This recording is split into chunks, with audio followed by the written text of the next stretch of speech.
guys, this is my first video on my channel, so bear with me. It's going to be a bit strange as I've never really done anything like this, but basically today I'm going to be doing a basic hair rig for you. It's a really easy rig, especially for beginners that are just coming into the sport, and it's a very versatile rig. I mean, you can use it with every single bait imaginable, and it's always going to work as you expect it to, basically. And a lot of times when I'm fishing, I always want to go back to my basics and think about simplicity, because a lot of people, they're chucking out rigs that are just metal and craziness. So yeah, basically I'm just going to be showing you a hair rig. So I'll get started. What you'll need is some sort of braid. Now here I've got some ESP anchor braid. Now this is a uncoated braid, which basically means it's the braid but it hasn't got a coating on it, which makes this this braid very supple, which means it moves a lot. So it's totally up to you. However, the only situation I'd use uncoated braid, and definitely not coated braid, is solid bags, because you need to make sure that your rig is nice and supple in your bag and it can fold around. However, as an alternative, this is what I like to use, and that's a coated braid. Now this is Korda End Trap in the £20 breaking strain, and I think today I'll be doing the tutorial in this just so I can show stripping the coating off as well, which I'll get to later. What you'll also need is some hooks, obviously, otherwise I don't think you'll be catching many fish. So just getting them out of my tackle box now. Now with hooks, it's all dependent on what size you want to use and all this and all that. I tend to use size 6 hooks. However, this is obviously venue dependent, and the barbless and microbarbed rule obviously applies at the venue in particular. So today for the demonstration I'll be using a size 6 barbless hook. We've got our end trap here, and these extra pieces to the rig are totally optional. So we've got anti-tangle sleeves. Now, I like to use these Nash ones as they're very soft and they bend quite a bit. Now, you might not think that's a great thing for an anti-tangle sleeve, but if you're a beginner, you might forget to put your anti-tangle sleeve on before you do your knot. So I'll show you how these help. Put them there. Now, you'll need a swivel, and you can attach this to the rig that you've just made, or it can be on your main line. So I'll just show you how to attach it to each swivel as well, but we'll not get to that now. So first thing I like to do with my rig is, if you're using coated braid, now this only applies to coated braid, you want to strip the coating off. Now what this does is it makes it very supple, which means if a fish is feeding about on your spot and it's not heavily feeding, the rig is just supple enough that if just a little bit of lift, it'll just lift into the fish's mouth and hopefully catch it in the bottom lip. So to do this, I use a tool called a braid stripper. Now basically, you don't actually need one of these. You can do it with other tools, which you'll probably see on a different video. But I like to do about 4 inches I'd start off with. Now you can always do more if you're seeing it's not what you want. So sometimes that'll happen, but you can just finish it off with your hands like that. So now you have your supple end, and you can just see there where the coating starts. Now I'm sorry about my hands, I've been at work all day and not been looking after him, but basically you want to pull your braid out. Now what I like to do is pull more than you need out, because I think a lot of people, including myself, you tend to waste a lot of braid just by cutting your line too short. And once you've got your hook on and all your knots and stuff, your rig's about this long. So I think it's better to just start off longer, and you can always cut a bit off. Now I know that's going to get expensive in the long run, but I think it's actually more expensive when you're doing shorter rigs and chucking them away. So the first thing I like to do is, what you're going to need to do is do an overhand loop knot. Now to help me with this, I'm going to use what's called a baiting needle. This one in particular is a Guru gator baiting needle, and that's just got some things on from a previous fishing session, so excuse that. So basically what you want to do is try and get it in focus for you guys. Get a nice big loop in your line, just like that, and I'll just pull it back. Make sure it's nice and thin. And if you just put your fingers together like that, it should create a minute little loop. Now what you can do is, if you just pinch that together, get your baiting needle, push it through the loop and just hook it on. Just like that. And then just keep hold of your tag end, pull that tight, just like that. Now what I like to do is, well, you can clip the tag end. Sorry about that, guys. I just realised I have got scissors in my seat box, so that's what I'm currently sat on. So we'll just get these out. And you just want to cut the tag end out. You don't have to be particular, just take it off like that. Okay. Now the next thing is quite important. You just want to cut your braid. Roughly, I would say, if you want to be safe, around 10 to 12 inches. So I'll just cut mine, yeah. So you've got your one end with the loop on, which you've stripped like that, and then you've got one end that you've just cut off the spool. So the next step is you want to grab your hook.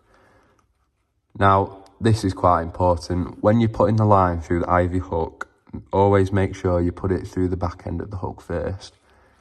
Now what this does is, it makes sure that the line's coming out the back, which means your bait will sit just behind your hook like that, without having to curve around your shank. Now, the length of your hair, which is this piece of braid here, is all dependent on the bait you're using. So, here I've got some 15mm baits. Now what I would recommend, if you've got your bait to hand and you're doing it on the bank, then I will put your bait on first, just so you know how long your hair needs to be and so on. So just for the example, I've got some glugged up bottom baits here that I'll just put on to show you. So we'll grab one. Now this is where your baiting needle comes in handy again. You just want to put this through the middle of it like that. And you want to get your loop, which is where your bait is going to sit. So you just want to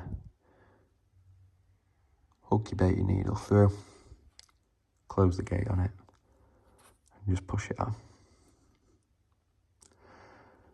Now, one more thing that you will need in this, guys, is some boilie stops. Now, these should come with, if you're buying a little kit that will help you tie your rigs, then these will definitely be in there. But you can always use little bits of zig foam as well, just to pop your bait up a bit, which is quite a common thing, as it helps your bait not come off as well, as it's quite thick. So you just want to pop that in there just like that, and then pull your bait up to it. Perfect. Now the next step is putting your hook on again. Now, just like I showed you, you want to make sure that it's going through the back, just like that. Now, the length of your hair is very dependent on what your bait is, how you're fishing, so on. So the normal rule is the top of your bait touching the bottom area of your hook, so just like that. However, what I will say is, if you're fishing with wafting baits, which is an in-between of a pop-up and a bottom bait, I would recommend a bit of a longer hair, just to give it a bit more of a natural look in the water. So we'll start off with the regular way of doing it. You just want to wrap your braid round the shank of the hook around 8 times. Now, it doesn't matter if you do it towards you or away from you, but just like that. Now, pinch this area on your hook. What you want to do is you want to get the tag end that you cut off the spool and just put it through the back of the hook. Now, this is very important that you put it through the back of your hook, as what this does, it creates an angle on the hook point, which basically means when the fish picks up your bait, the hook will turn just like that. So if you did it the other way, it's actually doing the opposite effect, which in turn is going to lose you more fish. So if you want to be really particular, you can put what's called a kicker on. Now a kicker, what basically that is, it's a little rubber sleeve that you'll just put over your end of your line like that and just pull it down, and that'll just go over the shank of your hook. Now what that does is it puts a bit more of an aggressive curve on, but you don't have to worry about that. That's not a necessary thing on your rig. Now the next thing you're going to want to do is, if you're attaching it to a quick change swivel, which I'll just show you here. I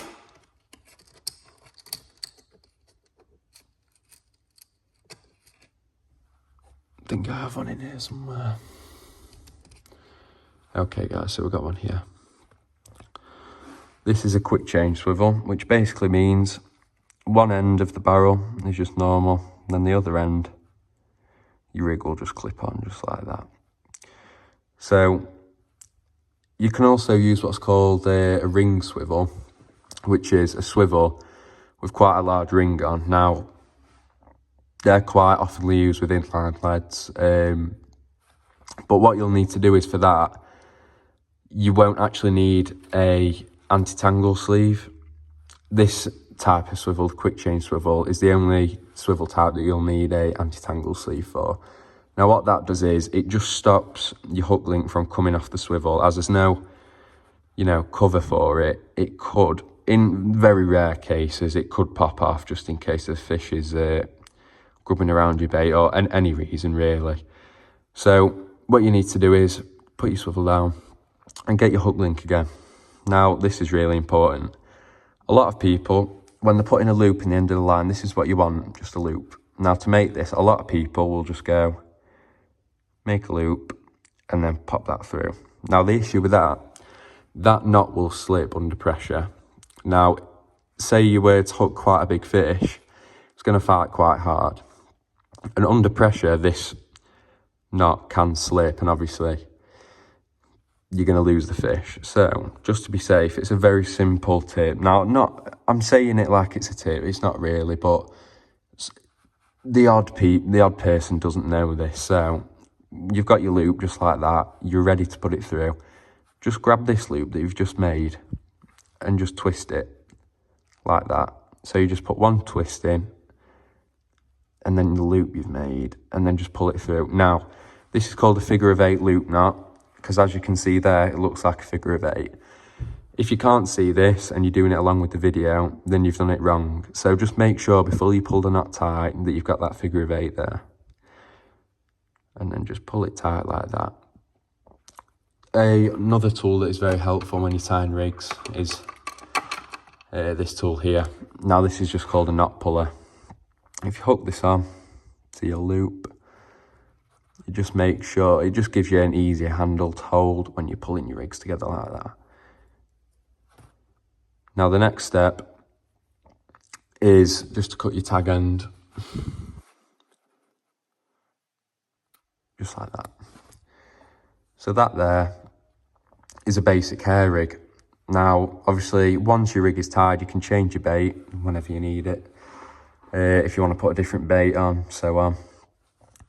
Now this will just attach to your swivel. So what you want to do is, if you're using an inline lead, which is what most people that are just starting off with fishing will use, what you'll want to do is you'll want to have your lead and you'll put this on your main line. So you get your main line, push that through this end here and pull it out the other end. Now while this is on your main line, you want to tie your knot of choice just onto this end of the barrel. Now if you look up other videos of 8-turn blood knots, that's the most common knot used for fishing. So once that is attached, you just want to pull this into the lead like that, and it will go in. These leads are just a little bit tight. Now it doesn't have to go fully in. It can just be sort of a bit more quick release if the fish picks it up. Now the aim of these safe leads is that when the fish picks it up, the swivel may stay inside the lead, which is fine. However, in the event of a crack off and you're leaving a live rig in the water, or you're fighting a fish and it snaps you off in that unfortunate situation, if the fish is carrying the lead and the rig in its mouth, the lead can and should pop off like that. Now, I'm sorry about that. That's a really old lead that I've got, and I think the plastic insert has just been a bit mashed up a bit, unfortunately. So, sorry I couldn't really show you a better example of that. But getting back to your rig, you just want to get your rig like that. And now on this side of the swivel, that's your quick change side. So if you just look, put your loop over it like that, and it'll just pop in like that. So you don't need an anti-tangle sleeve as it's got a bit of resistance, but 99.9% of the time I'm fishing with these, I'll always use one. You always want to put that on before the knot. However, I will just show you how to put it on after. So you just want to get your anti-tangle sleeve. Now the thing is with these Nash ones, they're extremely tight on the end, and I can't actually get my line through it. So what I do is I just nick the end off about that. So it's still doing its job. It's just to make sure that you can get your braid through it. Now the next step is get your baiting needle again. Now this is quite an essential piece of kit. You just want to put that through the thick end of the anti-tangle sleeve. Push it through like that. And now get the loop you made in your rig. Hook it on. And you just want to close that gate on this with the baiting needle. Just like that. Push it up. Now the thing that I've done here, and I've done it on purpose just to show you that you can. Obviously you've got your knot, and this is going to have quite a hard time getting over your knot. But if you cut that little end off your anti-tangle sleeve, it does make sure that you can get your sleeve over the knot. Now you can tuck your tag end in and just put the end of your knot in to the anti-tangle sleeve and just pull it up like that. Now, there's a few reasons for an anti-tangle sleeve. What it does, if you're using uncoated braid, like I showed you at the start of the video, you can get tangled quite easily with it as it's quite soft, and as you're casting, it'll just bend and twist in the air. So these just help kick your rig out a bit. Another reason is when your lead lands on the bottom, your lead will land and your rig will be the last thing to hit the lake bed. Now, if you're using subtle braid, you might have the issue where your lead lands and your rig lands right on top of your lead, which obviously isn't going to be quite appetizing to the fish. So an anti-tangle sleeve just helps kick it out and get your bait as far away from the lead as possible, just like that. So I'll just show you how to attach that onto your quick change swivel. It's quite simple, just like before. Just put the swivel over and pop it in just like that. And then your anti-tangle sleeve should just pull over your swivel just like that. And that there, guys, is your basic hair rig. Now that'll catch your carp from £1 to £60. It's going to catch everything. It doesn't matter. It doesn't change anything between rigs. I mean, it's the basic rig of carp fishing. And a lot of people that catch big fish, they're always caught on these. And the thing is, if you're using supple braid, it's just going to camouflage on the bottom of the lake bed. So these are an ideal rig just to keep it simple, a good rig for beginners. And yeah, I think that's it, guys. So thank you ever so much for watching. If you feel like subscribing, then just hit the button below. A like would be appreciated. I'll be having content coming out next weekend, but it'll be coming out on a weekly basis. I've ordered a tripod, so the videos will be getting a lot better, and a microphone's on its way. So yeah, thank you guys. I appreciate you for watching, and I'll see you in the next one. Cheers.